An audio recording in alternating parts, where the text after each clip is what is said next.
강윤석 회장의 집무실은 언제나 적막했습니다. 서울 도심을 내려다보는 이 넓은 공간에서 72살의 노인은 또다시 서랍 속 사진을 꺼내보고 있었죠. 대한강업그룹의 총수로서 겉으로는 강인한 리더의 모습을 보여주지만 내면에는 30년 전 잃어버린 사랑과 딸에 대한 깊은 상처를 안고 살아가는 사람입니다. 회장님, 이사회 시간이 다 되었습니다. 비서의 목소리에 강윤석은 사진을 급히 서랍에 넣었어요. 그 사진 속에는 젊은 시절의 여인과 갓난아기가 있었습니다. 그의 첫사랑이자 전처, 그리고 잃어버린 딸이죠. 또 아무 소식이 없나? 비서는 고개를 저었어요. 강윤석 회장은 수십 년간 딸을 찾기 위해 비서에게 조사를 지시했지만 단서는 너무나 희미했습니다. 그저 전처가 아이를 데리고 해외로 떠났다는 것, 그뿐이었죠. 지금 어디선가 잘 살고는 있을까? 한숨을 내쉬며 강윤석은 자리에서 일어났습니다. 회장실을 나서는 그의 뒤로 화려한 가족 사진이 보였어요. 사랑 없는 재혼으로 이룬 가정의 모습이었죠. 현재 부인과는 정이 없었고 아들과도 관계가 소원했습니다. 유일한 낙은 손녀 강민서뿐이었어요. 손녀분 음악 가정교사는 어떻게 됐습니까? 오늘 새로운 선생님이 면접을 보러 온다고 하더군. 해외에서 공부한 피아니스트라던데. 강윤석은 무심하게 대답했습니다. 10살 손녀 민서는 음악에 재능이 있어 새 가정교사를 드리기로 했어요. 회장은 이사회를 위해 발걸음을 옮겼고 그의 마음 한편에는 여전히 잃어버린 딸에 대한 그리움이 자리하고 있었습니다. 한편 강윤석의 자택에서는 10살 민서가 창밖을 내다보며 새로운 선생님을 기다리고 있었어요. 민서야, 곧 선생님이 오실 거야. 예의 바르게 인사드려야 해. 가정부의 말에 민서는 고개를 끄덕였습니다. 그때 현관 초인종이 울렸고 가정부는 문을 열었어요. 문 앞에는 30 초반의 단정한 여성이 서 있었습니다. 안녕하세요. 윤지아라고 합니다. 음악 가정교사로 지원했어요. 윤지아는 긴장된 표정으로 인사했습니다. 외국에서 성장한 그녀는 한국 문화에 완전히 익숙하지 않았고 말투에도 약간의 어색함이 느껴졌어요. 하지만 따뜻한 미소와 부드러운 눈빛은 사람을 편안하게 만들었죠. 어서 오세요. 면접은 이쪽입니다. 가정부의 안내를 받아 지아는 넓은 거실로 들어섰습니다. 호화로운 인테리어에 잠시 압도되었지만 곧 자세를 바로잡고 면접에 임했어요. 민서의 어머니와 가정부가 함께한 면접에서 지아는 자신의 경력과 교육 방식을 차분히 설명했습니다. 해외에서 콘서바토리를 졸업하셨군요. 어째서 한국으로 돌아오셨나요? 어머니의 건강이 좋지 않아서요. 한국에 돌아가고 싶어 하셔서 함께 귀국했습니다. 지아는 솔직하게 대답했어요. 사실 그녀는 유망한 피아니스트로서의 커리어를 잠시 내려놓고 어머니를 위해 한국에 돌아온 것이었습니다. 생활비를 벌기 위해 가정교사 자리를 찾던 중 우연히 이 자리를 알게 되었죠. 면접이 끝나고 민서와 간단한 수업 시연을 한 후 지아는 가정교사로 채용되었어요. 그녀는 이 집이 자신의 진짜 가족과 연결되어 있다는 것을 전혀 알지 못했습니다. 운명의 실은 이미 엮이기 시작했고 잃어버렸던 사랑의 재회를 향한 첫 발걸음이 시작된 것이었어요. 다음 날 윤지아는 첫 수업을 위해 강윤석 회장의 저택을 방문했습니다. 화려한 대문을 지나며 그녀는 다시 한번 이곳의 웅장함에 놀랐어요.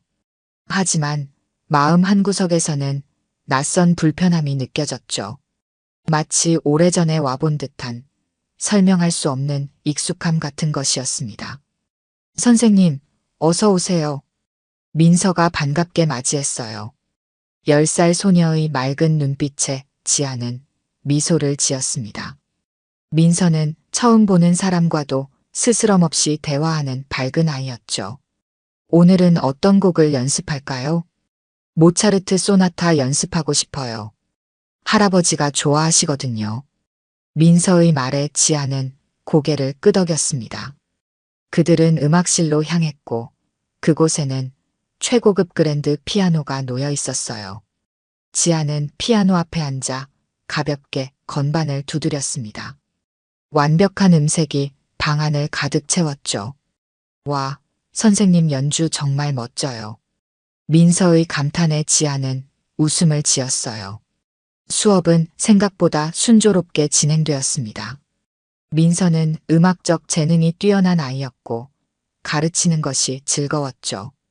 2시간의 수업이 끝나갈 무렵 음악실 문이 살짝 열렸습니다.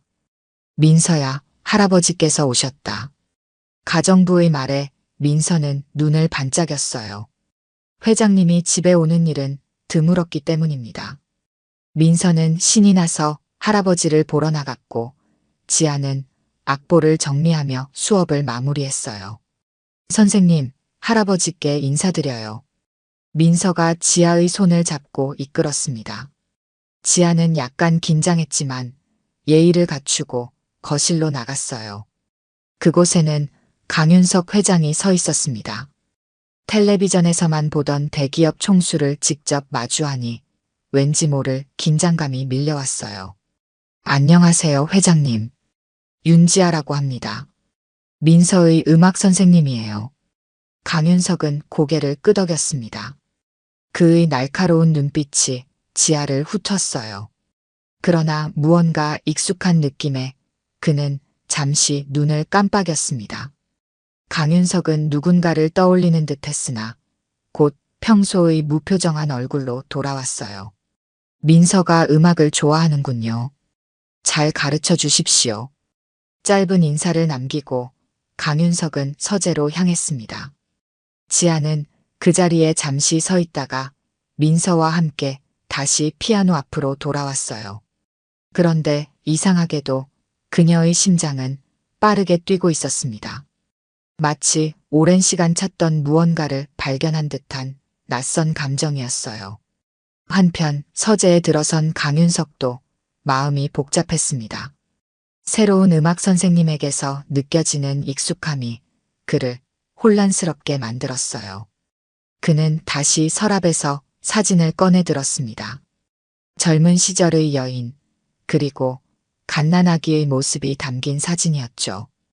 혹시, 그러나 곧 강윤석은 고개를 저었습니다. 30년이 지났는데 그럴 리가 없다고 생각했어요.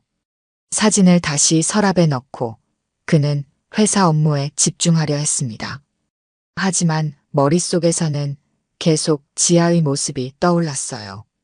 일주일이 지나고 지아는 민서의 음악 수업에 더욱 정이 들었습니다. 10살 소녀는 순수하고 밝은 에너지로 항상 그녀를 반겨주었어요. 지아는 이 가정에서 가르치는 일이 점점 더 즐거워졌습니다. 어머니, 오늘 민서가 정말 잘했어요. 피아노 재능이 대단해요. 집에 돌아온 지아는 어머니 김미영에게 수업에 대해 이야기했습니다. 미영은 딸의 이야기를 듣고 있었지만 어딘가 불안한 기색이 역력했어요. 어느 집에서 가르친다고 했니? 대한강업 강윤석 회장님 댁이에요. 손녀가 정말 귀여운 아이예요. 미영의 얼굴이 창백해졌습니다. 그녀는 무언가 말하려다 입을 다물었어요. 지아는 어머니의 이상한 반응에 의아함을 느꼈지만 특별히 질문하지는 않았습니다. 그녀는 어머니의 건강이 좋지 않아 걱정하는 것이라 생각했어요. 피곤하신가 보네요. 약 드셨어요? 미영은 고개를 끄덕였습니다. 그러나 그녀의 마음은 복잡했어요. 30년 전의 기억이 다시 떠올랐고 그녀는 딸이 그 집과 관계를 맺는 것이 두려웠습니다. 하지만 아직은 아무 말도 할 수 없었어요. 지아야, 그 집에서 오래 일할 생각이니? 네, 좋은 기회라고 생각해요. 제가 콘서트 활동을 다시 시작할 때까지 안정적인 수입이 필요하니까요. 미영은 한숨을 내쉬었습니다. 그녀는 과거를 떠올리며 불안에 떨었어요. 하지만 지금 당장은 딸에게 진실을 말할 용기가 나지 않았습니다. 운명의 수레바퀴는 이미 돌아가기 시작했고 그녀는 그저 지켜볼 수밖에 없었어요. 한 달이 지나고 윤지아는 강윤석 회장의 집에서 완전히 자리를 잡았습니다. 민서는 매일 조금씩 성장하는 모습을 보였고 그녀와의 수업은 지아에게도 큰 기쁨이 되었어요. 강윤석 회장과 마주치는 일은 거의 없었지만 가끔 그가 집에 들어올 때면 지아는 왠지 모를 긴장감을 느꼈습니다. 이날도 평소처럼 수업을 마치고 집으로 돌아가려던 순간이었죠. 현관에서 신발을 갈아 신는데 밖에서 차 소리가 들렸어요. 곧이어 현관문이 열리며 강윤석 회장이 들어왔습니다. 안녕하세요, 회장님. 지아는 공손히 인사했습니다. 강윤석은 피곤한 표정으로 고개를 끄덕였어요. 그때 그의 손에서 서류가 미끄러져 바닥에 떨어졌고 지아는 반사적으로 몸을 숙여 그것을 주었습니다. 감사합니다. 강윤석이 서류를 받으려는 순간 그의 지갑도 함께 떨어졌어요. 지갑이 바닥에 부딪히며 열렸고 안에 있던 사진 한 장이 미끄러져 나왔습니다. 지아는 사진을 집어들었고 그 순간 그녀의 눈이 커졌어요. 이건 우리 엄마 사진인데요. 사진 속에는 젊은 시절의 김미영과 갓난아기가 있었습니다. 지아는 당황스러움에 말을 더듬었어요. 강윤석 역시 놀란 표정으로 사진을 바라보았습니다. 이게 무슨 말입니까? 당신 어머니가 이 사진 속 여자라고요? 강윤석의 목소리는 떨렸습니다. 그는 지아의 얼굴을 자세히 들여다보았어요. 그녀의 눈빛, 입술 모양, 모든 것이 사진 속 여인과 닮아 있었습니다. 그리고 무엇보다 갓난아기의 모습과 지아의 얼굴에서 같은 기운이 느껴졌어요. 죄송합니다. 제가 착각한 것 같아요. 지아는 당황해하며 사진을 돌려주었습니다. 그녀는 빠르게 인사를 하고 그 자리를 벗어났어요. 하지만 마음은 이미 혼란스러웠습니다. 어떻게 강윤석 회장이 자신의 어머니 사진을 가지고 있는 것일까? 그것도 아기와 함께 찍은 사진을. 강윤석 역시 그 자리에 굳어버렸습니다. 그는 오랫동안 찾던 딸이 바로 눈앞에 있었던 것은 아닐까 하는 생각에 심장이 빠르게 뛰었어요. 하지만 확신할 수는 없었습니다. 30년이라는 세월이 지났으니까요. 회장님, 괜찮으세요? 집사의 목소리에 강윤석은 정신을 차렸습니다. 그는 아무렇지 않은 척 고개를 끄덕였지만 그의 손은 여전히 떨리고 있었어요. 이병철, 지금 바로 윤지아 선생님에 대해 조사해. 가능한 모든 정보를. 집사는 의아한 표정을 지었지만 곧 고개를 끄덕였습니다. 강윤석은 서재로 향했고 그곳에서 다시 한번 사진을 꺼내들었어요. 과연 윤지아가 자신이 그토록 찾던 딸일까? 한편 집으로 돌아온 지아는 어머니에게 바로 그 사진에 대해 물었습니다. 그녀는 강윤석의 지갑에서 본 사진과 똑같은 것을 어머니의 서랍에서 본 적이 있었어요. 엄마, 강윤석 회장님이 왜 엄마 사진을 가지고 있는 거예요? 그것도 제가 갓난아기였을 때 사진을. 미영의 얼굴이 창백해졌습니다. 그녀는 딸의 시선을 피하며 창밖을 바라보았어요. 그 사람은 널 찾으려고 하지 않을 거야. 지아는 어머니의 반응에 더욱 혼란스러웠습니다. 무슨 말이지? 내가 태어났을 때 강윤석 회장이 우리 가족과 무슨 관계가 있었던 걸까? 지아는 어머니에게 더 질문하고 싶었지만 미영의 창백한 얼굴과 떨리는 손을 보고 더 이상 묻지 않기로 했어요. 엄마, 몸이 안 좋으신가요? 쉬세요. 나중에 이야기해요. 미영은 고개를 끄덕였습니다. 그러나 그녀의 머릿속은 과거의 기억으로 가득 찼어요. 30년 전 젊은 시절의 강윤석과의 사랑, 그리고 그를 떠나야만 했던 이유들. 미영은 한숨을 깊게 내쉬었습니다. 언젠가는 딸에게 모든 것을 말해야 한다는 것을 알았지만 지금은 그럴 용기가 나지 않았어요. 다음 날 지아는 평소와 다른 마음으로 강윤석의 집을 방문했습니다. 그녀의 머릿속은 어제 본 사진과 어머니의 이상한 반응으로 가득 찼어요. 수업에 집중하려 했지만 자꾸만 생각이 다른 곳으로 향했습니다. 선생님, 괜찮으세요? 얼굴이 안 좋아 보여요. 민서의 걱정스러운 목소리에 지아는 미소를 지었습니다. 아이의 순수한 관심이 고마웠어요. 괜찮아요, 민서. 그냥 좀 피곤해서 그래요. 자, 다시 연습해 볼까요? 수업을 마치고 집으로 돌아가려는데 복도에서 강윤석의 현재 부인인 장혜진과 마주쳤습니다. 평소에는 거의 마주치지 않던 사람이었어요. 장혜진은 냉랭한 눈빛으로 지아를 바라보았습니다. 윤지아 선생님이죠? 잠깐 이야기 좀 할 수 있을까요? 지아는 당황스러웠지만 고개를 끄덕였습니다. 두 사람은 거실의 소파에 마주 앉았어요. 장혜진은 차가운 미소를 지으며 입을 열었습니다. 어제 회장님과 무슨 일이 있었나요? 아, 그저 우연히 마주쳤을 뿐입니다. 특별한 일은 없었어요. 지아는 솔직하게 말하고 싶었지만 무언가가 그녀를 막았습니다. 장혜진의 눈빛에서 경계심이 느껴졌어요. 그럼 다행이네요. 회장님은 요즘 건강이 좋지 않으세요. 불필요한 접촉은 피해 주시길 바랍니다. 장혜진의 말에는 분명한 경고가 담겨 있었습니다. 지아는 고개를 끄덕이며 자리에서 일어났어요. 그러나 그녀의 마음속에는 더 큰 의문이 생겼습니다. 무언가 중요한 진실이 이 집안에 숨겨져 있다는 느낌이 점점 강해졌어요. 지아는 집으로 돌아가는 길에 결심했습니다. 그 사진과 자신, 그리고 강윤석 회장 사이의 관계를 반드시 알아내리라고. 어머니가 말해주지 않는다면 직접 찾아내야 할 것이었어요. 그녀의 가슴 속에서는 이미 진실에 대한 확신이 자라나고 있었습니다. 강윤석과 윤지아의 우연한 만남을 목격한 건 장혜진만이 아니었습니다.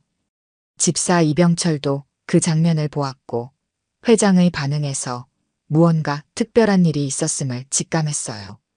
30년간 회장을 모셔온 이병철은 강윤석이 잃어버린 딸을 찾고 있다는 사실을 알고 있었습니다. 이 선생님이 과연 그분의 딸일까요? 이병철은 조용히 생각했습니다. 회장의 지시대로 그는 윤지아에 대한 조사를 시작했어요. 그녀의 출생 기록부터 학력, 해외 생활까지 모든 정보를 수집했습니다.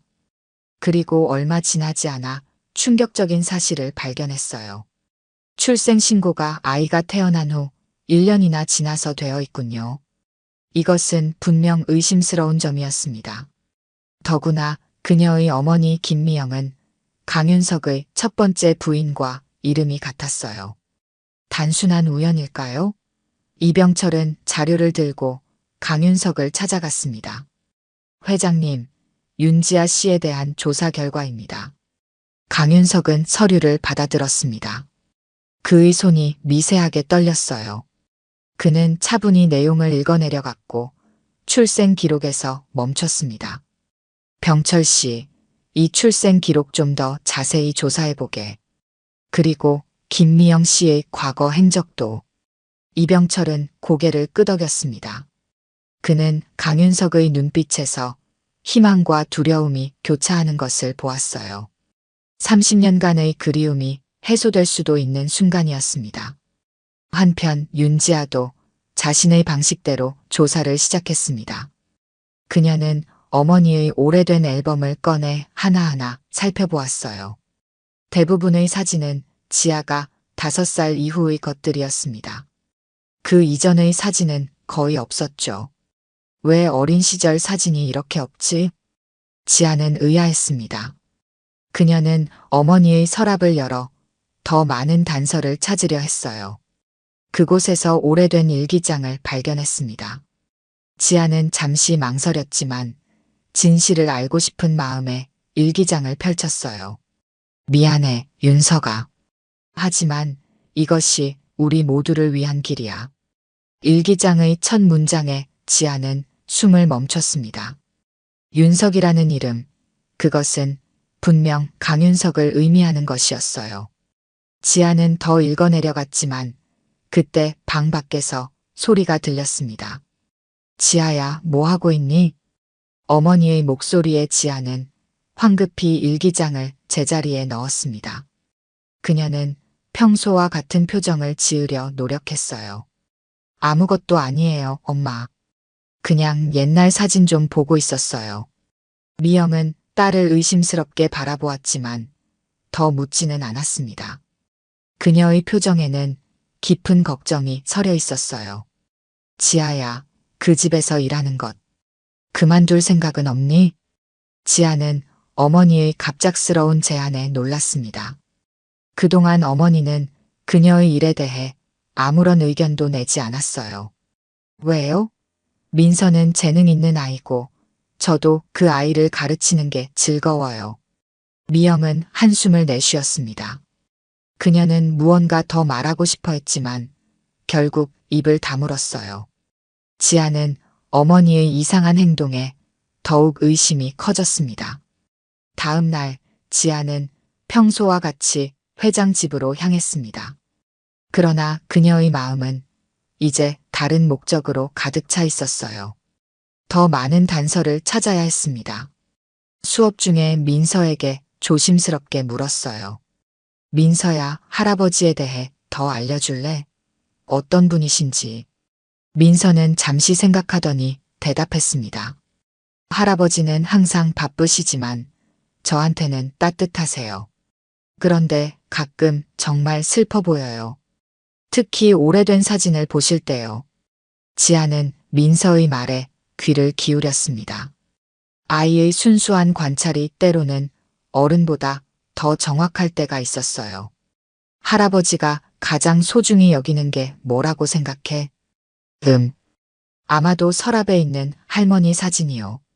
제가 본 적은 없지만 할아버지가 자주 보신다고 집사 아저씨가 그랬어요. 민서의 대답에 지아의 심장이 빠르게 뛰었습니다. 그녀는 점점 더 확신이 들었어요. 자신과 강윤석 사이에는 분명 특별한 관계가 있었습니다. 그리고 그 진실을 알아내는 것이 그녀의 운명이었죠. 강윤석은 밤늦게까지 자신의 서재에 앉아 있었습니다. 그의 앞에는 이병철이 가져온 윤지아의 모든 기록이 펼쳐져 있었어요. 출생 기록, 학창시절 사진, 유학 기간의 음악회 프로그램부까지. 그는 한 장 한 장 정성스럽게 넘겨보았습니다. 이제 확신이 듭니다. 강윤석의 목소리는 떨렸어요. 그가 30년간 찾아 헤맨 딸이 바로 윤지아라는 확신이 들었기 때문입니다. 출생 시기, 어머니의 이름, 그리고 무엇보다 그녀의 눈빛. 모든 것이 일치했어요.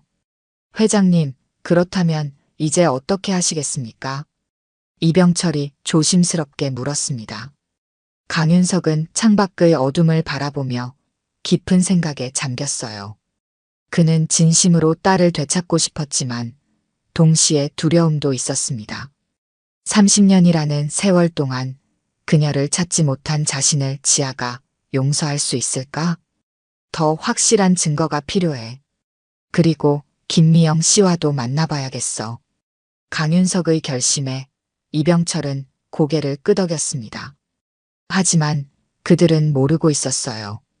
장혜진이 문 밖에서 모든 대화를 엿듣고 있다는 사실을요.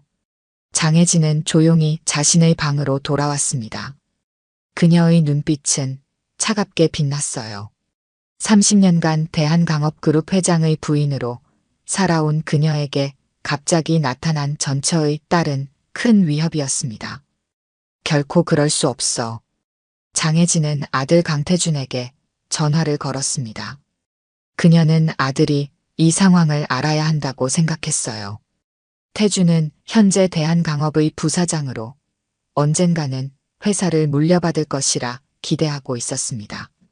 엄마, 무슨 일이에요? 이 시간에. 태준아, 큰일이 생겼어. 당장 집으로 와야겠구나. 장혜진의 다급한 목소리에 태준은 더 묻지 않고 집으로 향했습니다. 그의 머릿속은 온갖 상상으로 가득 찼어요. 아버지의 건강에 무슨 문제가 생긴 걸까? 아니면 회사와 관련된 위기? 한편 윤지아는 자신의 방에서 어머니의 일기장을 다시 읽고 있었습니다. 그녀는 어머니가 잠든 틈을 타 일기장을 가져왔어요. 일기장에는 미영과 강윤석의 사랑, 그리고 그들이 헤어질 수밖에 없었던 사연이 담겨 있었습니다. 그래서 엄마가 날 데리고 도망친 거였구나. 지아는 충격에 빠졌습니다. 일기장에 따르면 미영은 회장 가문의 극심한 반대와 위협에 못 이겨 갓난아기였던 지아를 데리고 미국으로 떠났던 것이었어요. 그리고 그곳에서 윤지아라는 이름으로 새 삶을 시작했습니다. 그럼 내 진짜 아버지는? 지아는 말을 잇지 못했습니다. 그녀의 마음은 복잡했어요. 한편으로는 진실을 알게 되어 기뻤지만 다른 한편으로는 혼란스러웠습니다. 만약 강윤석이 정말 그녀의 아버지라면 왜 그는 30년 동안 그녀를 찾지 못했을까? 그는 정말로 그녀를 찾으려 했을까? 다음 날 아침 지아는 무거운 마음으로 회장 집으로 향했습니다. 그녀는 평소보다 일찍 도착했어요. 민서와의 수업 전에 집안을 둘러보며 더 많은 단서를 찾고 싶었기 때문입니다. 선생님 벌써 오셨네요. 현관에서 이병철과 마주친 지아는 약간 당황했습니다. 그녀는 미소를 지으며 인사했어요. 네, 오늘은 민서와 특별 수업이 있어서요. 이병철은 의심스러운 눈빛으로 지아를 바라보았습니다. 그는 이미 그녀가 누구인지 알고 있었어요. 하지만 그것을 티내지 않으려 했습니다. 회장님께서 오늘 아침 일찍 출근하셨습니다. 혹시 회장님을 뵈러 오셨다면 아쉽게 됐네요. 지아는 고개를 저었습니다. 아니에요. 민서만 만나러 왔어요. 그녀는 음악실로 향했어요. 하지만 그녀의 가슴은 빠르게 뛰고 있었습니다. 이병철의 눈빛에서 무언가 이상한 것을 느꼈기 때문이에요. 마치 그가 자신의 정체를 알고 있는 것 같았습니다. 장혜진은 아들과 함께 아침 식사를 하고 있었습니다. 그녀는 태준에게 모든 상황을 설명했어요. 태준의 얼굴은 점점 굳어졌습니다. 그럴 수는 없어요. 갑자기 나타난 여자가 아버지의 딸이라니 어떻게 확신하죠? 내 아버지는 이미 확신하고 있어. 그리고 그 여자가 정말 내 아버지의 딸이라면 내 상속권은 위협받을 거야. 태준은 생각에 잠겼습니다. 그는 어머니처럼 윤지아의 존재를 위협적으로 생각했어요. 대한강업그룹의 미래 회장 자리는 그에게 절대 포기할 수 없는 것이었습니다. 어떻게 해야 할까요? 우선 그 여자가 정말 내 아버지의 딸인지 확인해야 해. 그리고 만약 그렇다면 장혜진은 말을 멈추었습니다. 그녀의 눈빛에는 차가운 결심이 담겨 있었어요.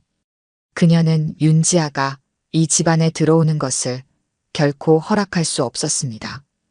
강윤석은 이병철에게 특별한 임무를 맡겼습니다. 그것은 윤지아와 김미영이 살고 있는 집을 은밀히 방문하는 것이었어요. 그는 직접 만나기 전에 확실한 증거를 원했습니다. 가능한 한 조용히 움직이게. 누구에게도 알리지 말고. 이병철은 고개를 끄덕였습니다. 그는 조심스럽게 지아의 집 주변을 살폈어요.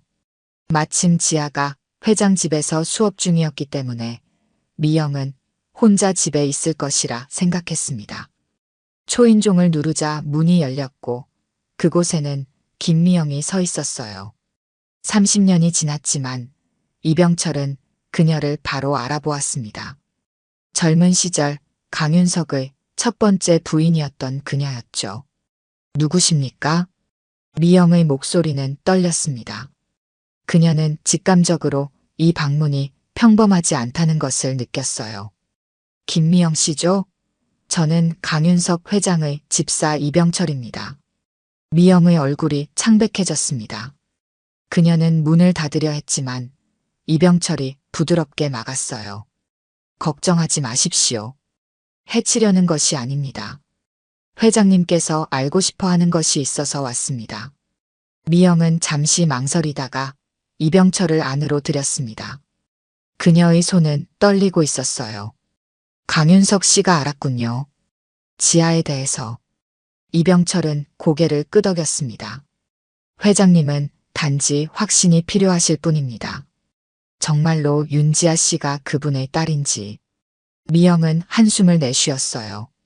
그녀는 천천히 일어나 방으로 들어갔다가 오래된 상자를 들고 돌아왔습니다. 그 안에는 출생증명서와 몇 장의 사진이 있었어요. 이것이 증거예요. 지아는 강윤석의 딸입니다. 이병철은 자료를 살펴보았습니다. 그는 충분한 증거를 얻었다고 생각했어요. 그러나 그가 모르는 사이 장혜진의 지시로 그를 미행하던 사람이 이 모든 상황을 지켜보고 있었습니다. 한편 회장 집에서는 윤지아가 민서와 수업을 마치고 있었습니다. 그때 강윤석이 음악실로 들어왔어요. 민서야, 잠시 할아버지와 윤 선생님이 이야기할 게 있구나. 먼저 나가 있을래? 민서는 의아해하며 밖으로 나갔습니다. 강윤석과 지아는 처음으로 단둘이 마주 앉게 되었어요. 윤지아 씨, 당신에 대해 알아보았습니다. 지아는 긴장했지만 침착하게 대답했습니다. 네, 저도 회장님에 대해 알아봤어요. 강윤석의 눈이 커졌습니다. 그는 지아의 눈을 깊이 바라보았어요. 그 눈빛은 너무나 익숙했습니다. 자신의 첫사랑 미영의 눈빛이자 그가 한 번도 제대로 안아보지 못한 딸의 눈빛이었죠. 당신이 내 딸인가요? 지아는 숨을 깊게 들이마셨습니다. 그녀도 이미 알고 있었어요. 어머니의 일기장을 통해 그리고 자신의 직감을 통해 그런 것 같아요. 어머니의 일기장에서 모든 것을 읽었습니다. 강윤석은 감정을 억누르려 했지만 그의 눈에서는 이미 눈물이 흐르고 있었어요. 30년간의 그리움이 한순간에 폭발한 것이었습니다. DNA 검사를 하고 싶습니다. 완전한 확신을 위해서요. 지아는 고개를 끄덕였습니다. 그녀도 확실히 알고 싶었어요. 강윤석은 자신의 비서에게 연락해 즉시 검사를 준비하도록 지시했습니다. 그러나 그들이 모르는 사이 장혜진은 이미 계획을 세우고 있었어요. 그녀는 검사 결과를 조작하려 했습니다. 그녀의 지시로 비서는 검사기관에 연락해 거짓 결과를 만들도록 했어요. 절대 부녀 관계로 나오면 안 돼. 알겠지? 비서는 장혜진의 뜻을 따르겠다고 약속했습니다. 하지만 이병철이 이 상황을 눈치채고 있었어요. 그는 오랜 시간 회장을 섬겨왔고 진정으로 그의 행복을 바랐습니다.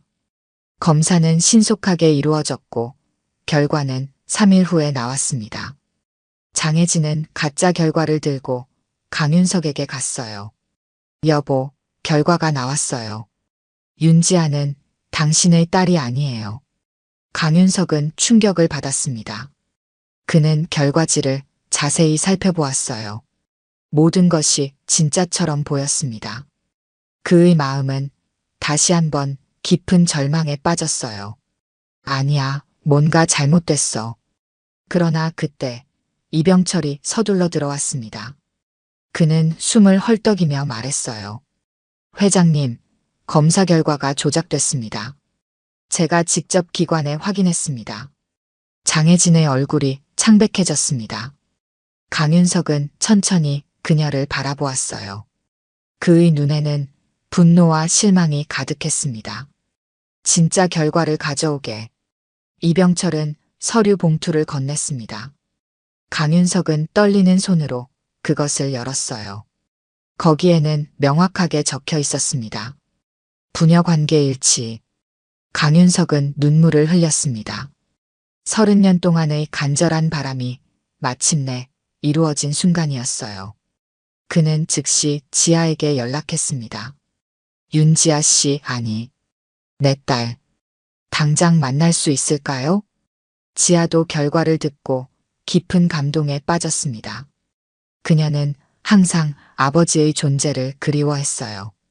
비록 어머니의 말로만 전해 들었지만 그녀의 마음 한구석에는 늘 아버지를 향한 그리움이 있었습니다. 네, 지금 가겠습니다. 강윤석은 이제 와서 무슨 낯으로 딸을 대해야 할지 걱정되었습니다. 그는 30년간 그녀를 찾지 못했습니다. 그녀가 자신을 용서할 수 있을까요? 윤지아는 강윤석의 집으로 향했습니다. 그녀의 마음은 복잡했어요. 30년 동안 만나지 못했던 아버지를 드디어 만나게 된다는 사실에 설레면서도 한편으로는 두려움도 있었습니다. 그를 아버지라 부를 수 있을까? 그가 자신을 진정한 딸로 받아들일까? 집 앞에 도착하자 이병철이 그녀를 맞이했어요. 그의 눈에는 따뜻함이 담겨 있었습니다. 윤지아 씨, 회장님께서 서재에서 기다리고 계십니다. 지아는 심호흡을 하고 집 안으로 들어섰습니다. 그러나 현관에서 장혜진과 마주쳤어요. 장혜진의 눈빛은 차갑고 적대적이었습니다. 당신이 이 집에 들어올 자격은 없어요. 30년 전에 버려진 아이가 갑자기 나타나서 무엇을 바라는 거죠? 지아는 당황했지만 침착하게 대답했습니다.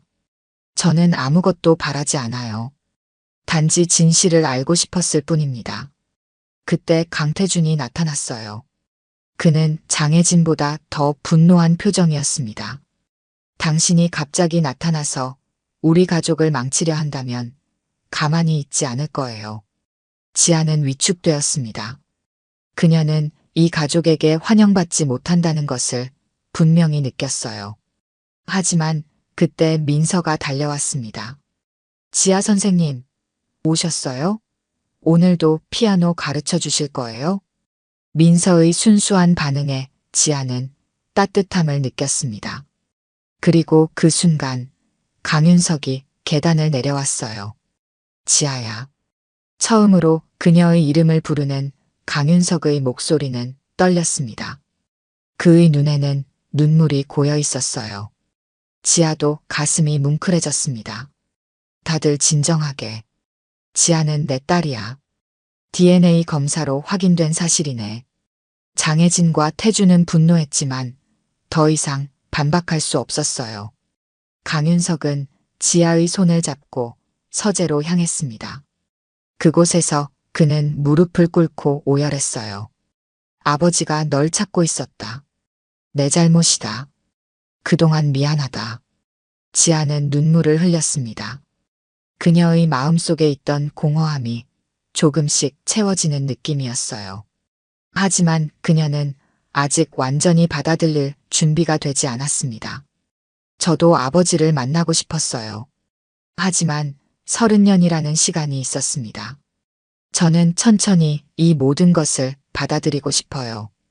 강윤석은 이해한다는 듯 고개를 끄덕였습니다. 그때 문이 열리고 태준이 들어왔어요. 아버지, 이건 미친 짓입니다. 갑자기 나타난 여자를 딸이라고 인정하시면 어떻게 됩니까? 회사는요? 가족은요? 강윤석은 단호하게 말했습니다. 태준아, 이제 그만해. 지아는 내 딸이야. 내가 받아들이든 말든 이건 변하지 않는 사실이다.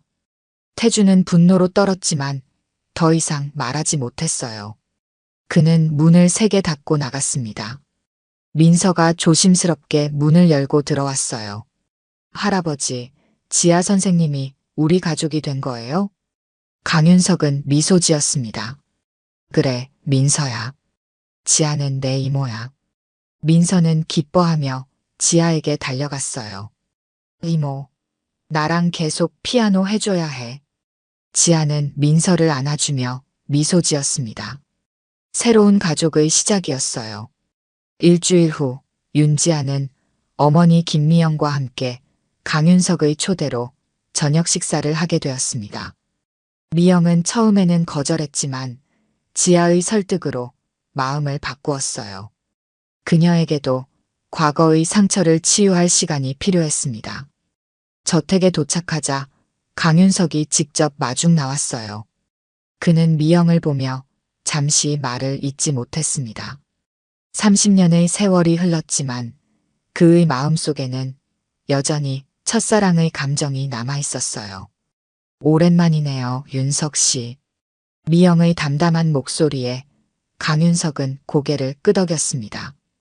그들 사이에는 말로 표현할 수 없는 깊은 역사가 있었어요. 저녁 식사는 의외로 평화롭게 진행되었습니다. 장혜진은 참석하지 않았고 태주는 여전히 불편한 기색이었지만 예의는 지켰어요. 민서는 지아에게 계속 이모라고 부르며 기쁨을 감추지 못했습니다. 식사 후 강윤석은 지아에게 제안했어요. 지아야, 우리 집으로 이사 오지 않을래? 내 어머니도 함께. 30년을 놓친 시간을 조금이라도 함께하고 싶구나. 지아는 잠시 생각했습니다. 그녀는 강윤석의 마음을 이해했지만 자신의 독립성도 중요했어요. 감사합니다, 아버지. 하지만 저는 제 삶을 계속 살고 싶어요. 음악가로서의 꿈도 있고요. 강윤석은 실망했지만 이해했습니다. 그럼 적어도 내가 도울 수 있게 해다오. 내 유학 비용이나 콘서트 활동에 필요한 것들을. 지아는 미소 지었어요. 그건 감사히 받을게요. 하지만 저는 강윤석의 딸이라는 이름보다 윤지아라는 피아니스트로 인정받고 싶습니다. 강윤석은 딸의 강한 의지에 감동했습니다. 그녀는 부와 명예에 연연하지 않는 독립적인 여성으로 성장해 있었어요. 다음 날 지아는 민서의 수업을 계속했습니다. 이제 그녀는 단순한 선생님이 아닌 이모였어요. 민서는 더욱 열심히 피아노를 배웠습니다. 이모, 나중에 이모처럼 유명한 피아니스트가 될 거예요. 지아는 민서의 머리를 쓰다듬었습니다. 그럼 열심히 연습해야겠네. 수업이 끝난 후 강윤석이 다가왔어요. 지아야, 내일 중요한 가족 모임이 있어. 내가 공식적으로 우리 가족으로 소개되는 자리야. 지아는 긴장했지만 고개를 끄덕였습니다. 그녀는 천천히 이 새로운 정체성을 받아들이고 있었어요. 한 달 후 지아는 오랫동안 준비해온 리사이트를 열었습니다. 공연장 앞줄에는 강윤석, 미영, 민서가 앉아 있었어요. 태준도 마지못해 참석했습니다. 지아는 생애 최고의 연주를 펼쳤고 관객들의 뜨거운 박수를 받았어요. 공연이 끝난 후 강윤석은 딸에게 꽃다발을 건넸습니다. 그의 눈에는 자랑스러움이 가득했어요. 내 연주를 들을 수 있어서 행복하구나. 지아는 미소 지었습니다. 저도 아버지가 와주셔서 행복해요. 미영도 다가와 딸을 안아주었어요. 그녀는 이제 과거의 아픔을 조금씩 내려놓고 있었습니다. 돌아가는 차 안에서 강윤석은 행복한 표정으로 말했어요. 이제야 가족이 된 것 같구나. 지아는 고개를 끄덕였습니다. 그녀의 삶은 예상치 못한 방향으로 변했지만 이제 그녀는 자신의 뿌리를 알게 되었고 새로운 가족을 얻었어요. 그리고 무엇보다 그녀는 윤지아로서의 정체성을 잃지 않으면서 강윤석의 딸이 되는 법을 배우고 있었습니다. 운명의 수레바퀴는 마침내 그들을 한자리에 모았고 잃어버렸던 사랑은 다시 피어나기 시작했어요. 오늘 들려드린 이야기가 여러분의 마음에 작은 울림이 되었기를 바랍니다. 이야기가 좋으셨다면 좋아요와 구독 부탁드려요. 다음 사연을 들려드리는데 큰 힘이 된답니다. 그리고 여러분의 이야기도 댓글로 들려주세요. 다음 이야기 때 또 뵙겠습니다. 인천국제공항 VIP 라운지의 정적을 깨는 것은 오로지 박순희 할머니가 유리창을 닦는 소리뿐이었습니다. 창문에 비친 그녀의 모습은 72살이라는 나이가 무색할 만큼 단정했습니다. 허리를 곧게 펴고 한 땀 한 땀 창문의 얼룩을 지워나가는 모습은 마치 예술가가 캔버스를 다루는 것 같았죠. 그녀의 손은 주름지고 거칠었지만 움직임은 정교하고 우아했어요. 할머니, 그만하세요. 저희가 할게요. 신입 직원 민지가 다가와 순이의 손에서 걸레를 거칠게 빼앗았습니다. 그 순간 순이의 얼굴에 스친 당혹감을 아무도 눈치채지 못했죠. 아직 저쪽 구석이. 괜찮아요. 오늘 VIP 손님들 오시는데 할머니는 좀 쉬세요. 뒤쪽 창고 정리나 부탁드릴게요. 민지의 말투는 겉으로는 공손했지만 그 안에 담긴 의미는 명확했습니다. 당신은 VIP 손님들 앞에 나설 사람이 아니다. 순이는 입술을 꾹 깨물며 고개를 끄덕였어요. 30년간 이 자리를 지켜왔지만 이런 대우는 여전히 가슴 한구석을 아프게 했습니다. 야, 저 할머니 언제까지 일하실 생각이신지. 커피 머신 앞에서 수진이 동료들에게 작게 속삭였어요. 관리팀에서도 곤란해하더라. VIP 라운지 이미지에 안 맞는다고. 근데 어떻게 벌써 30년이나 일하셨는데. 현우가 어깨를 으쓱하며 대답했죠. 그래도 저 머리핀은 좀 아니지 않나? 매일같이 그 촌스러운 핀을 꽂고 다니시는데 외국 VIP들이 보면 어쩌려고. 수진이 코를 찡그리며 말했습니다. 순이는 그들의 말이 모두 들렸지만 듣지 못한 척했어요. 대신 무의식적으로 손이 올라가 머리에 꽂힌 핀을 만졌습니다. 낡고 바랜 자수정빛 머리핀. 겉보기에는 보잘것없어 보였지만 그 누구도 모르는 이야기를 간직한 보물이었죠. 할머니, 이따 일한 왕족 방문 있어요. 준비 때문에 바쁠 테니까 창고에서 재고 좀 확인해 주실래요? 팀장 정우가 서류를 보며 말했습니다. 순이는 목이 메었지만 억지로 미소를 지었어요. 일한 왕족이요? 그녀의 목소리가 미세하게 떨렸습니다. 네, 무슨 문화교류인가 뭔가 때문에 온대요. 어쨌든 바빠질 테니 할머니는 좀. 어느 분이 오시는지 혹시 아세요? 순이의 질문에 정우는 의아한 표정을 지었죠. 글쎄요, 왕자인가 뭔가라던데. 할머니, 그게 왜요? 아니에요. 그냥. 순이는 서둘러 고개를 숙였습니다. 정우는 고개를 절레절레 흔들며 다른 직원들에게로 향했어요. 다들 들었지? 오늘 특별 손님 오신다. 완벽하게 준비해야 해. 특히 민지랑 수진이는 영어 잘하니까 안내 맡아. 직원들이 분주하게 움직이는 사이 순이는 조용히 구석으로 물러났어요. 그녀의 가슴은 마치 20살 소녀처럼 두근거렸습니다. 일한 왕족. 설마 그분일까? 갑자기 공항 전체에 방송이 울려 퍼졌습니다. 긴급 공지입니다.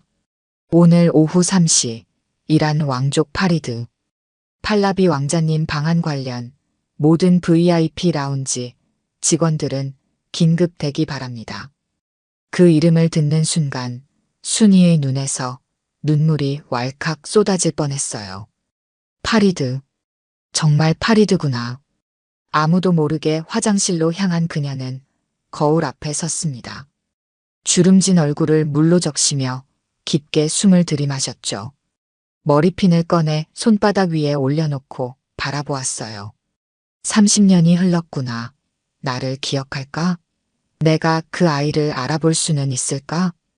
순이의 손이 떨렸습니다. 그녀는 머리핀을 다시 머리에 꽂고 옷매무새를 가다듬었어요. 이 순간을 위해 30년을 기다려왔습니다. 공항에서 무시당하고 뒤로 물러나 있어야 했던 모든 날들. 오늘만큼은 그 자리를 지킬 것입니다. 화장실에서 나온 순이는 라운지로 향했어요. 그때 정우가 그녀를 불러 세웠습니다.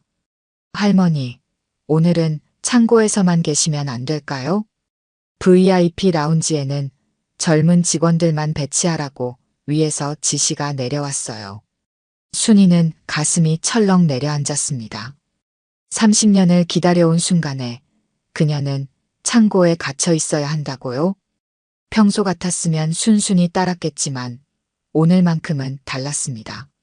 정우 씨, 제가 30년 동안 이 자리를 지켰어요. 단 한 번도 제 일에 소홀한 적이 없었죠. 오늘만큼은 제발 이 자리에 있게 해주세요. 평소 한 번도 본 적 없는 순이의 단호한 표정에 정우는 잠시 말문이 막혔습니다. 그리고는 한숨을 쉬며 고개를 끄덕였죠. 알겠어요. 하지만 너무 눈에 띄지 않게. 순이는 감사하다는 듯 고개를 숙였습니다. 이제 모든 것이 준비됐어요. 30년 전 그 약속을 지키기 위해 그녀는 오늘도 이 자리를 지키고 있을 것입니다. 그리고 운명처럼 파리드 왕자가 오고 있었습니다. 테헤란, 1975년 여름. 타오르는 페르시아의 태양 아래 30살의 박순이는 팔라비 왕조의 웅장한 궁전 앞에 서 있었습니다. 한국에서 온 가정교사라는 신분으로 왕실의 문을 들어서는 순간 그녀의 인생은 완전히 달라질 것이라고는 상상조차 하지 못했죠. 안녕하세요. 저는 박순희입니다. 그녀는 긴장된 목소리로 자신을 소개했어요. 궁전 집사가 그녀를 안내했습니다. 이쪽으로 오세요. 왕자님께서 기다리고 계십니다. 복도를 걸으며 순이는 벽에 걸린 화려한 타피스트리와 금으로 장식된 기둥들을 바라보았어요. 이런 곳에서 자신이 무엇을 할 수 있을지 의문이 들었습니다. 한국의 평범한 교사였던 그녀가 이란 왕실에서 가정교사를 하게 된 것은 국제 교류 프로그램 덕분이었죠. 선생님이신가요? 맑고 호기심 어린 목소리에 순이는 고개를 돌렸습니다. 8살의 파리드 왕자가 그녀를 바라보고 있었어요. 예상보다 훨씬 귀여운 눈동자와 따뜻한 미소를 가진 아이였습니다. 네, 저는 한국에서 온 선생님이에요. 앞으로 왕자님께 한국어와 동양 문화를 가르쳐 드릴 거예요. 한국이 어디인가요? 거기도 궁전이 있나요? 파리드의 질문에 순이는 미소를 지었어요. 한국은 아시아의 작은 나라예요. 물론 궁전도 있지만 이곳과는 많이 다르답니다. 그날부터 순이와 파리드의 특별한 관계가 시작되었습니다. 처음에는 단순한 언어 수업이었지만 곧 문화, 역사, 철학으로 범위가 넓어졌어요. 파리드는 놀라운 속도로 한국어를 배워나갔고 순이는 그런 그를 진심으로 자랑스러워했습니다. 선생님, 오늘은 제가 한국어로 편지를 썼어요. 수업 중 어느 날 파리드가 종이 한 장을 내밀었어요. 순이는 편지를 받아 읽기 시작했습니다. 서툴지만 정성 가득한 한국어 글씨체로 쓰인 내용이었죠. 선생님께, 선생님은 저의 두 번째 어머니입니다. 한국을 떠나 먼 곳까지 와주셔서 감사합니다. 선생님이 가르쳐 주신 이야기들은 모두 제 마음속에 보물로 간직됩니다. 언젠가 저도 한국에 가보고 싶습니다. 그때 선생님이 함께 해주실래요? 사랑합니다. 파리드 드림. 순이의 눈가에 눈물이 맺혔습니다. 정말 아름다운 편지네요, 왕자님. 저도 왕자님을 아들처럼 생각하고 있어요. 파리드는 환하게 웃으며 순이의 손을 잡았어요. 정말이요? 그럼 우리는 가족인가요? 네, 마음으로 맺어진 가족이지요. 시간이 흐르면서 그들의 유대는 더욱 깊어졌습니다. 순이는 파리드에게 단순히 언어만 가르치는 것이 아니라 인간의 존엄성과 겸손함, 다른 문화를 존중하는 마음까지 전했어요. 왕자임에도 불구하고 파리드는 점점 더 겸손하고 따뜻한 아이로 성장해 갔습니다. 선생님, 왜 궁전 하인들은 나를 볼 때 항상 고개를 숙이나요? 저는 그게 불편해요. 어느 날 파리드가 물었습니다. 그건 왕자님의 지위를 존중하는 표현이에요. 하지만 선생님은 그렇게 하지 않잖아요. 순이는 잠시 생각에 잠겼습니다. 저는 왕자님을 존중하지만 동시에 한 사람 파리드로 대하고 있어요. 모든 사람은 그들의 직위나 지위가 아닌 그 자체로 존중받아야 하니까요. 파리드는 그 말을 깊이 새겼습니다. 그리고 점점 하인들과도 눈을 맞추며 대화하기 시작했어요. 왕실 내에서는 이런 변화를 못마땅하게 여기는 사람들도 있었지만 파리드의 부모는 오히려 그의 성장을 기뻐했습니다. 파리드의 11번째 생일날 그는 순이에게 특별한 선물을 주었어요. 선생님, 이건 제가 직접 고른 거예요. 선생님만을 위한 선물이에요. 작은 비단 상자 안에는 자수정 빛의 머리핀이 들어있었습니다. 전통적인 페르시아 문양과 한국의 모티프가 섞인 독특한 디자인이었죠. 이건 선생님이 저한테 주신 모든 가르침의 100배도 못 되는 선물이에요. 하지만 제 마음이 담겨 있어요. 순이는 감동의 말을 잇지 못했습니다. 정말 아름다워요, 파리드. 제 평생 가장 소중한 보물이 될 거예요. 그녀가 머리핀을 머리에 꽂는 순간 멀리서 급한 발소리가 들려왔습니다. 궁전 경비대장이 급히 방으로 들어섰어요. 박 선생님, 급히 짐을 꾸리셔야 합니다. 상황이 위급합니다. 무슨 일이 있나요? 순이가 당황해 물었습니다. 국내 정세가 불안정합니다. 혁명군이 테헤란 외곽에 진입했다는 소식이 들어왔어요.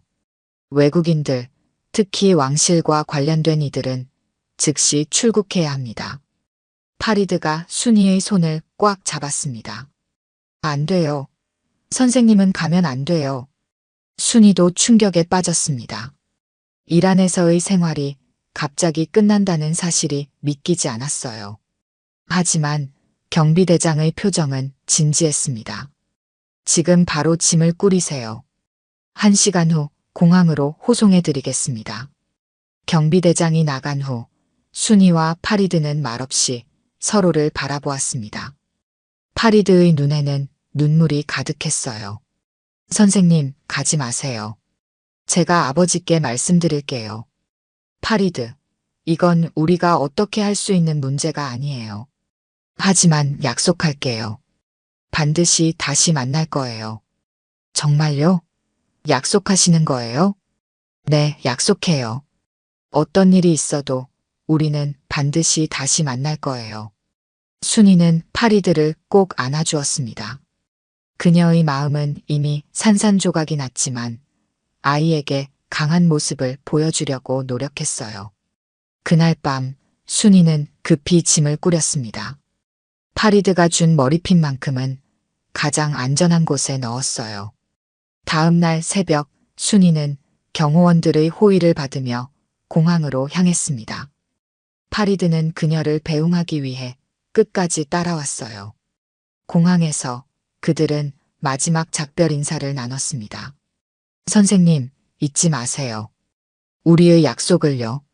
절대 잊지 않을게요, 파리드. 당신은 언제나 제 마음속에 있을 거예요. 비행기에 오르기 직전 순이는 뒤돌아보았습니다. 파리드가 울음을 참으며 그녀를 바라보고 있었어요. 그때는 몰랐습니다.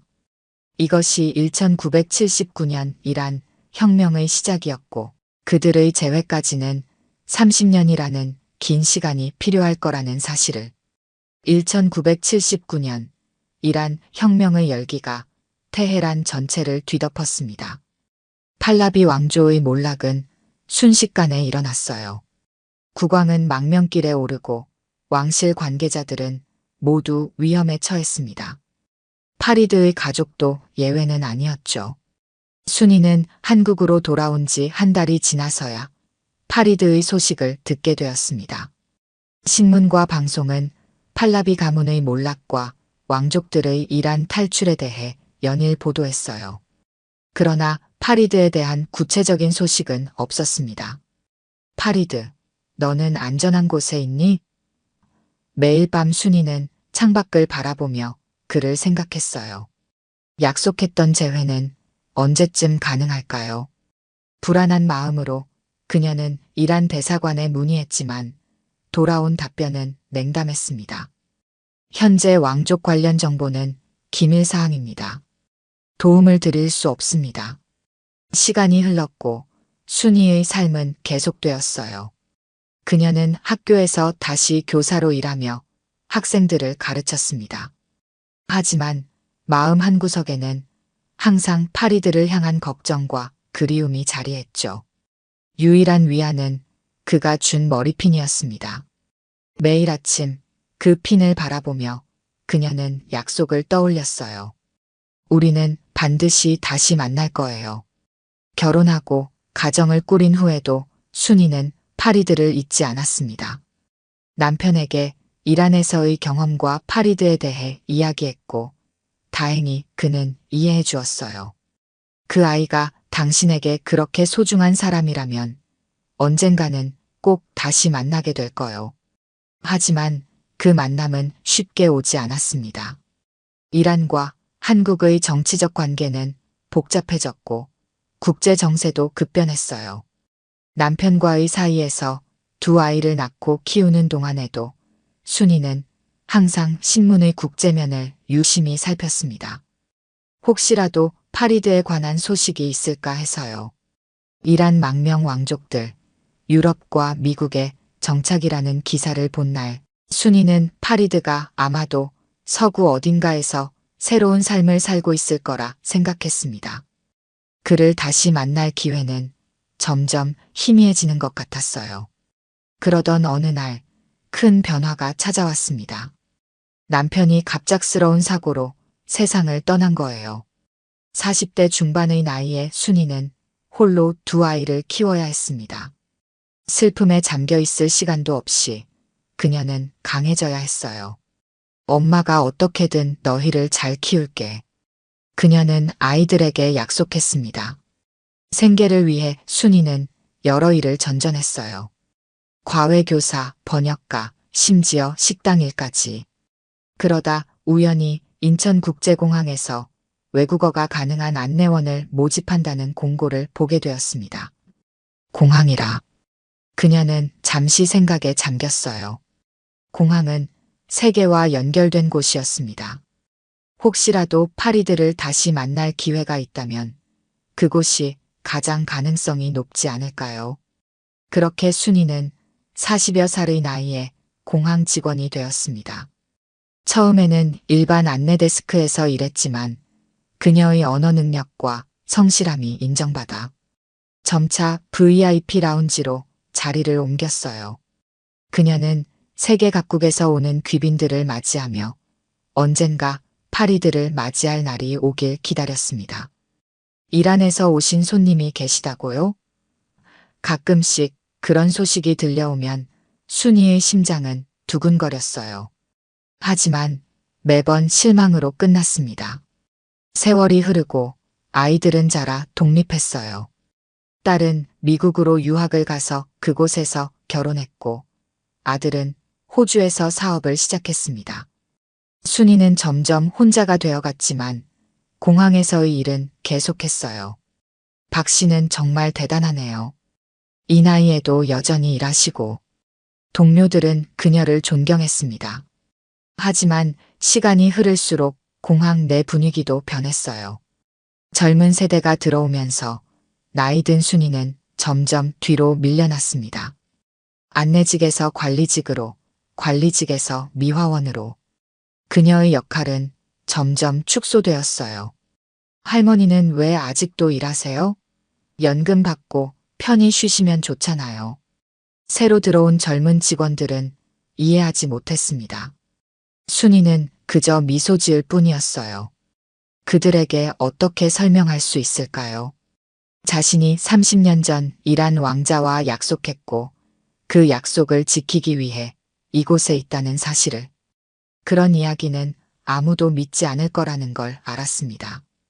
60살이 넘어서도 순이는 공항을 떠나지 않았어요. 직위는 계속 낮아졌지만 그녀의 의지만큼은 변함이 없었습니다. 하지만 이제는 다른 이유도 생겼어요.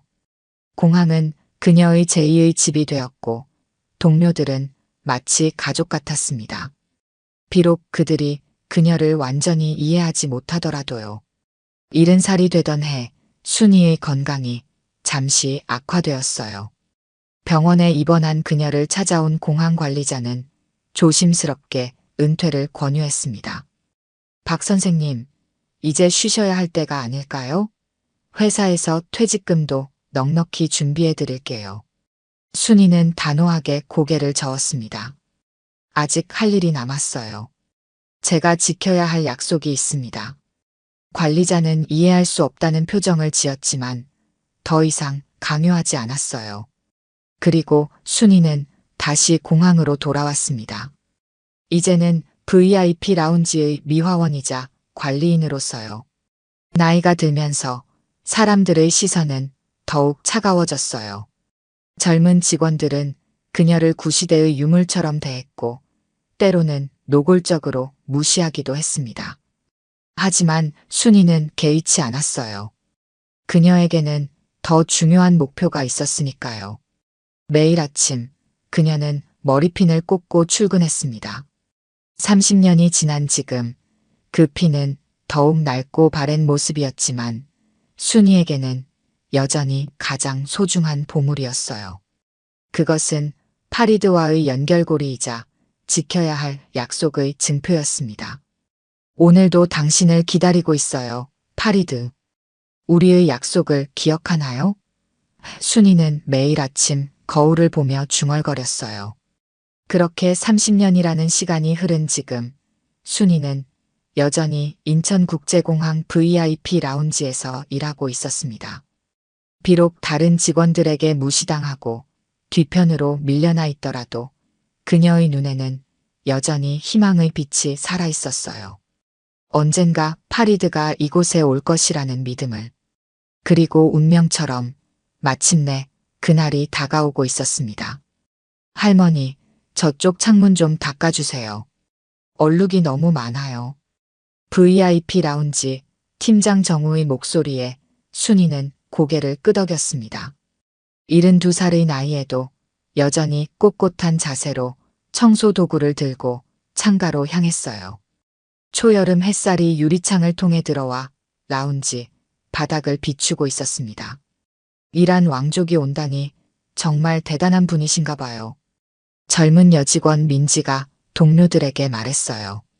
그냥 우리나라랑 무슨 문화 교류 때문에 온다던데 영접 준비 철저히 하라고 윗선에서 지시가 내려왔대. 현우가 대답했습니다.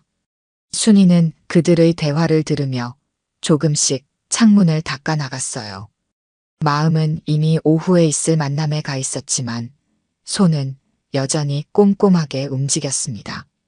30년 동안 단 하루도 빠짐없이 최선을 다해온 그녀의 직업 윤리였죠. 그나저나 할머니, 그 머리핀은 정말 매일 하시네요? 수진이 갑자기 묻자 순이는 잠시 손을 멈췄어요. 네, 특별한 의미가 있는 물건이라서요. 순이는 짧게 대답했습니다. 어머, 그럼 남편분이 주신 거예요? 로맨틱하네요. 수진이 장난스럽게 웃었어요. 순이는 미소만 지을 뿐 대답하지 않았습니다. 그녀에게 이 머리핀의 의미를 설명하는 것은 너무 길고 복잡한 이야기였으니까요. 아무도 믿지 않을 이야기이기도 했고요. 할머니, 저희가 중요한 손님 맞이할 준비 다 끝나면 좀 뒤쪽으로 가 계시면 좋겠어요. VIP들이 첫인상을 중요하게 생각하시거든요. 정우가 조심스럽게 말했습니다. 순이의 가슴이 조금 아팠지만 표정은 담담했어요. 알겠습니다. 그녀는 계속해서 창문을 닦았습니다. 오늘은 그 어느 때보다 깨끗하게 닦아야 했어요. 파리드가 이 창문을 통해 하늘을 볼 테니까요. 적어도 그녀는 그렇게 믿었습니다. 할머니, 혹시 이란에 가본 적 있으세요? 갑자기 인턴 직원 지원이 물었어요.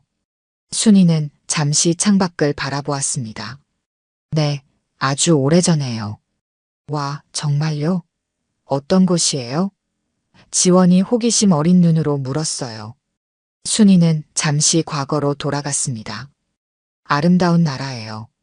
사막과 오아시스, 그리고 화려한 건축물들이 있죠. 사람들은 따뜻하고 정이 많았어요. 특히 테헤란은. 할머니, 죄송한데 나중에 이야기해 주세요. 지금은 준비할 게 너무 많아서요. 정우가 끼어들며 지원을 다른 일로 불렀습니다. 순이는 다시 혼자가 되었어요. 하지만 괜찮았습니다. 오늘 오후면 모든 것이 달라질 테니까요. 적어도 그녀는 그렇게 희망했습니다. 점심시간, 다른 직원들이 식사하러 간 사이 순이는 화장실에 들어가 자신의 모습을 살폈어요. 주름진 얼굴과 희끗한 머리카락. 30년 전의 그녀는 어디에도 없었습니다. 파리드가 자신을 알아볼 수 있을까요? 설마 날 기억하고 있을까? 그녀는 거울 속 자신에게 물었어요. 자신이 없었습니다. 30년이라는 시간은 너무 길었어요. 파리드는 이제 38살의 성인 남성이 되어 있을 테고 그에게 어린 시절 가정교사였던 기억은 아마도 흐릿할지도 모릅니다. 하지만 다른 한편으로는 강한 확신이 있었어요. 그들의 인연은 특별했습니다. 단순한 교사와 학생의 관계가 아니었죠. 영혼의 연결이었습니다. 그래서 순이는 30년을 기다릴 수 있었어요. 화장실에서 나와 다시 일터로 돌아가는 길, 갑자기 정우가 다가왔습니다. 할머니, 잠시 이야기 좀 할 수 있을까요? 그의 표정이 심각해 보였어요. 무슨 일인가요? 순이가 물었습니다. 사실은 오늘 특별한 손님이 오시는데 윗선에서 지시가 내려왔습니다. VIP 라운지에는 젊은 직원들만 배치하라고요. 할머니는 오늘 하루만 다른 구역에서 일해주셨으면 해요.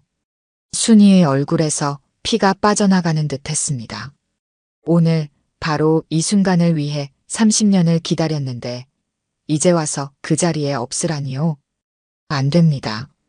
순이의 목소리는 평소보다 단단했어요. 제가 30년간 이 자리를 지켰습니다.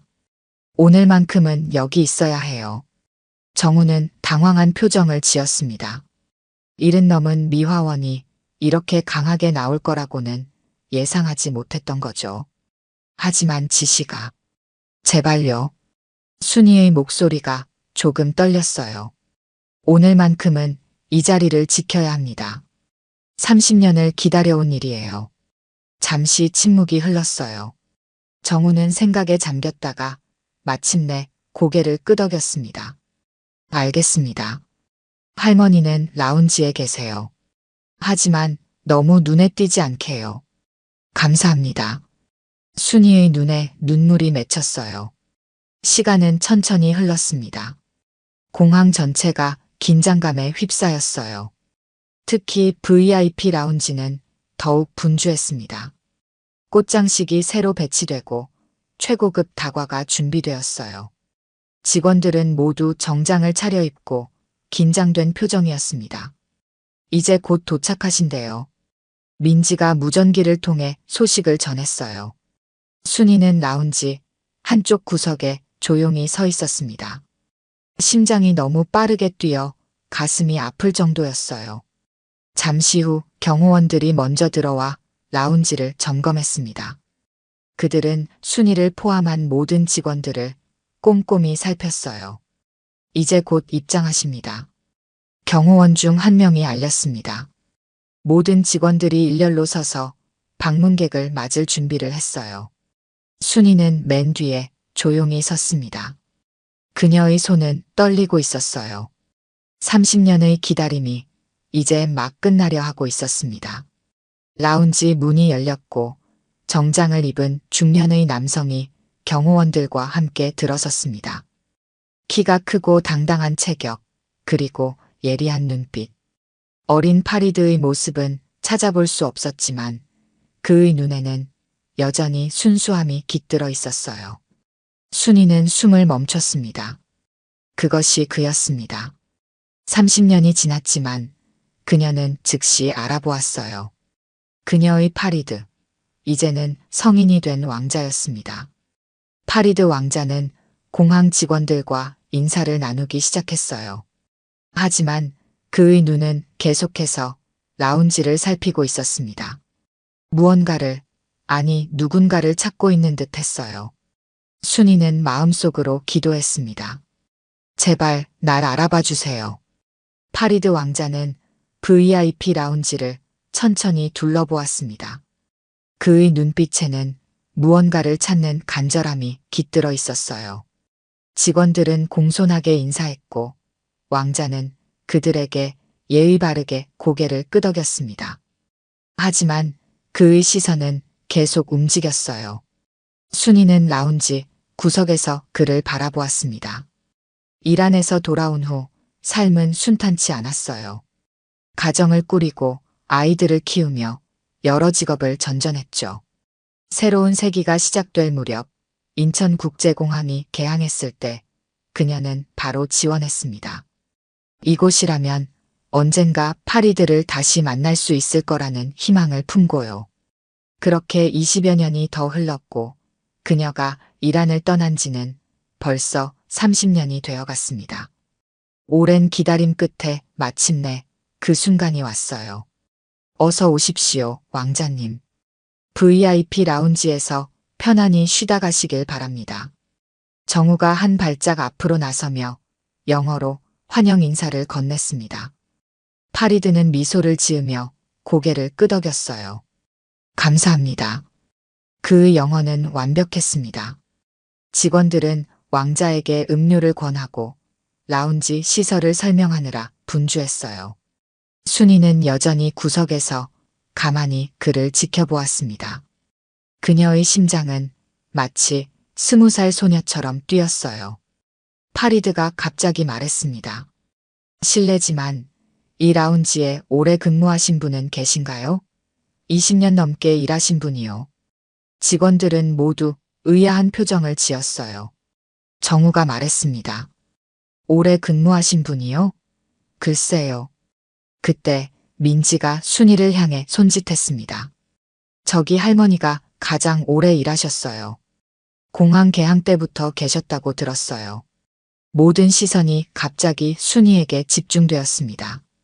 순이는 긴장된 마음으로 한 발짝 앞으로 나섰어요. 파리드의 눈이 그녀에게 머물렀습니다. 처음에는 단순한 호기심이었다가 점점 진지한 관심으로 바뀌었어요. 파리드가 천천히 순이에게 다가왔습니다. 라운지 전체가 갑자기 조용해졌어요. 직원들은 의아한 표정으로 상황을 지켜보았습니다. 혹시 한국어를 가르치셨던 선생님이신가요? 순이의 눈에 눈물이 고였습니다. 그는 기억하고 있었어요. 30년이 지났지만 그는 그녀를 기억하고 있었습니다. 네, 파리드. 제가 바로 그 선생님이에요. 파리드의 눈이 커졌습니다. 그는 한 발짝 더 가까이 다가와 순이의 얼굴을 자세히 바라보았어요. 그리고 그녀의 머리에 꽂힌 낡은 머리핀에 시선이 멈췄습니다. 그 머리핀, 파리드의 목소리가 감정에 복받쳐 떨렸어요. 제가 드린 선물이군요. 순이는 고개를 끄덕였습니다. 20년 전 이 공항에서 일하기 시작했을 때부터 매일 했어요. 언젠가 당신을 다시 만날 거라고 믿었으니까요. 파리드의 눈에 눈물이 맺혔습니다. 그는 주변의 모든 사람들이 지켜보는 가운데 천천히 팔을 벌렸어요. 선생님, 순이는 더 이상 참을 수 없었습니다. 그녀는 파리드에게 다가가 그를 꼭 껴안았어요. 파리드, 정말 보고 싶었어요. VIP 라운지의 모든 직원들은 충격을 받은 표정으로 이 장면을 지켜보았습니다. 항상 무시당하던 늙은 미화원이 이란 왕자와 포옹하고 있었어요. 더욱 놀라운 것은 왕자가 그 포옹을 더 강하게 되돌려주고 있었다는 점이었습니다. 할머니가 왕족을 알아? 수진이 놀라서 속삭였어요. 말도 안 돼. 어떻게 이런 일이? 현우도 믿을 수 없다는 표정이었습니다. 파리드는 천천히 순이에게서 떨어져 그녀의 양손을 꼭 잡았어요.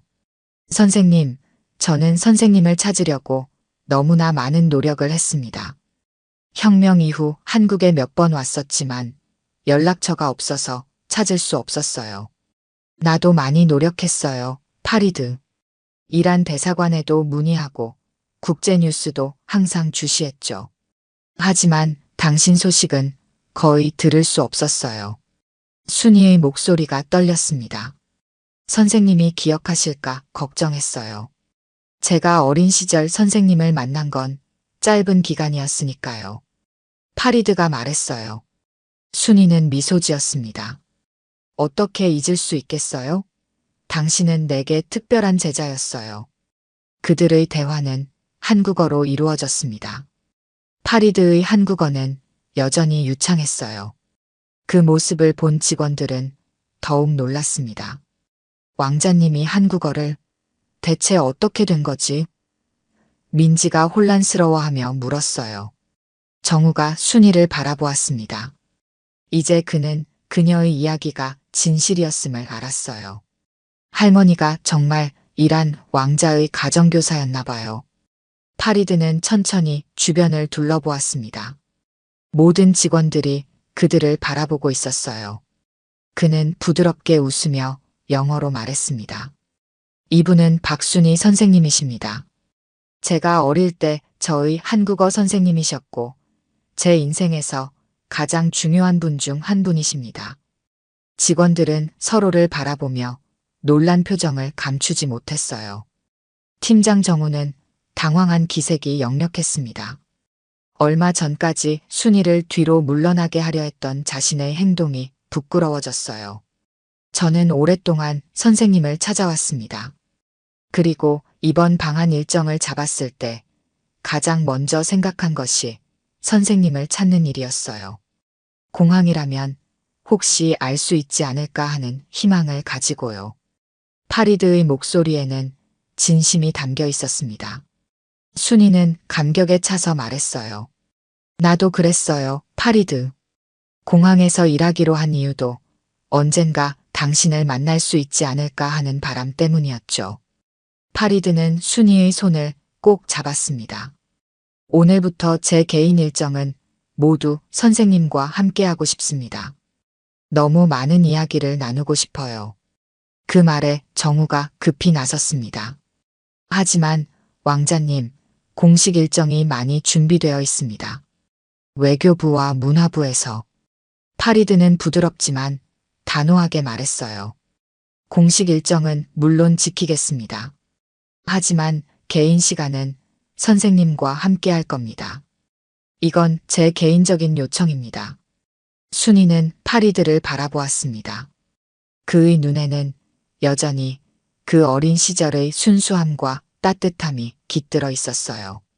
세월이 흘러 어른이 되었지만 그녀가 기억하는 그 소녀는 여전히 그의 안에 살아 있었습니다. 파리드, 정말 대단해졌구나. 내가 이렇게 훌륭한 어른이 될 줄 알았어. 순이가 자랑스럽게 말했어요. 파리드는 미소 지었습니다. 선생님 덕분입니다. 선생님이 가르쳐 주신 모든 것이 제 삶의 길잡이가 되었어요. VIP 라운지의 모든 직원들은 이 감동적인 재회를 지켜보며 말문이 막혔습니다.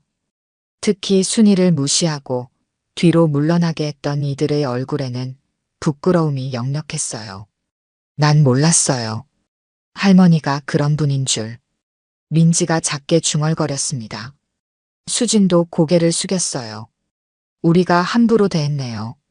그들의 시선이 순이의 머리핀으로 향했습니다. 전에는 그저 촌스럽고 낡은 액세서리로만 보였던 것이 이제는 전혀 다른 의미로 다가왔어요. 그것은 30년의 기다림과 약속, 그리고 희망의 상징이었습니다. 파리드는 순이에게 말했어요.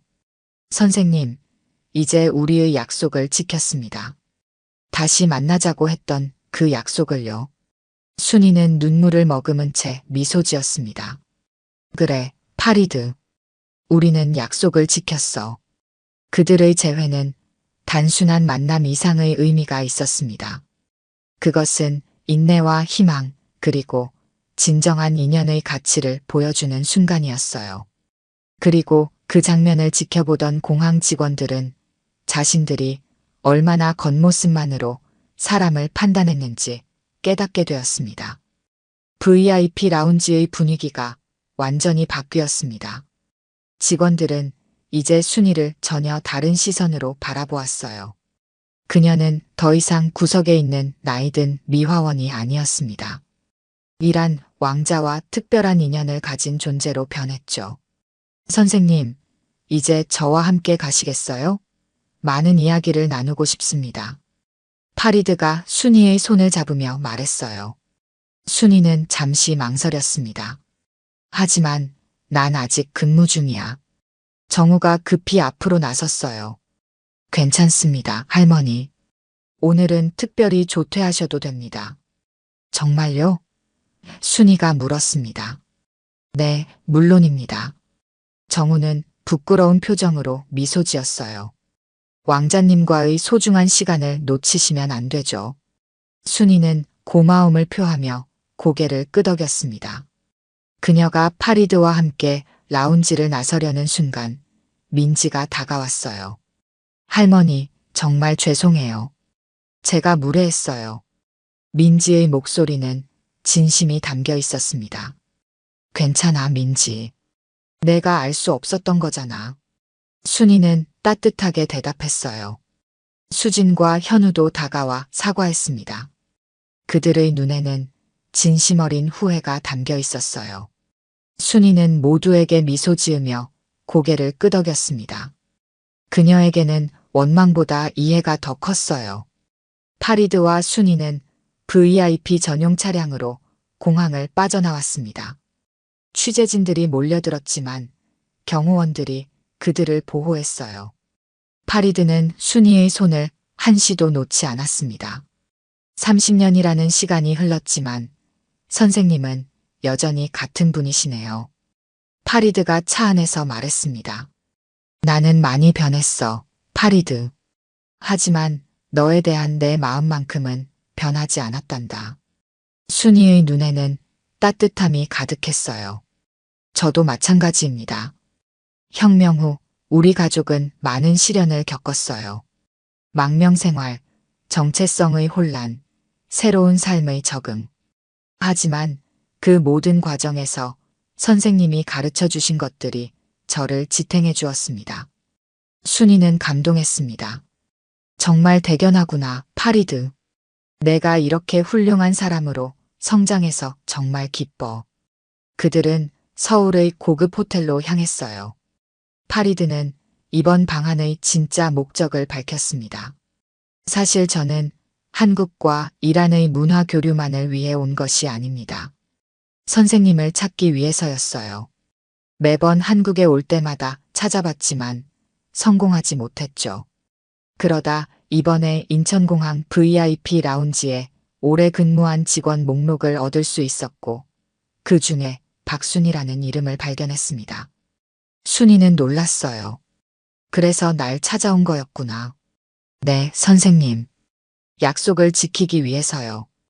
파리드는 주머니에서 작은 케이스를 꺼냈습니다. 그리고 이것을 돌려드리고 싶었어요. 케이스를 열자 그 안에는 순이의 것과 똑같은 머리핀이 들어있었어요. 다만 이것은 새 것처럼 빛났습니다. 이건? 순이가 놀라서 물었습니다. 제가 선생님을 위해 만든 같은 디자인의 새 머리핀입니다. 선생님의 것이 낡았을까 봐요. 하지만 선생님은 여전히 그 핀을 소중히 간직하고 계셨군요. 순이의 눈에 눈물이 맺혔습니다. 이 핀은 나의 삶의 일부였어. 파리드. 내가 절대 잊지 않겠다는 약속의 증표였으니까. 파리드는 순이의 손을 꼭 잡았어요. 이제 우리는 다시 만났습니다. 그리고 저는 선생님과 더 많은 시간을 함께하고 싶어요. 순이는 미소 지었습니다. 그래, 파리드. 우리에겐 나눌 이야기가 정말 많구나. 일주일 후 서울의 대형 호텔 연회장에서 한국, 이란 문화의 밤 행사가 열렸습니다. 화려한 조명과 아름다운 장식으로 꾸며진 홀에는 양국의 주요 인사들이 모여 있었어요.